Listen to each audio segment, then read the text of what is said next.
I want to assure one Polycarp Igathe that I'm going to give you 100% of my support. And I know many people have been waiting for me to say it by myself. I want to assure all my supporters for Nairobi gubernatorial position under Jubilee Party, you are safe under Igathe.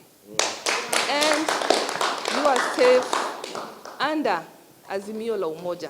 I know all the other constituent parties of Azimio la Umoja are finalizing, and next week we shall be having meetings of candidates and meetings of aspirants.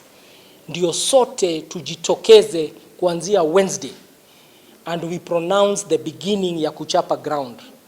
Hii wiki all the campaigns have been put on a go slow so that we can respect and observe the period of mourning, of national mourning for President Mwai Kibaki.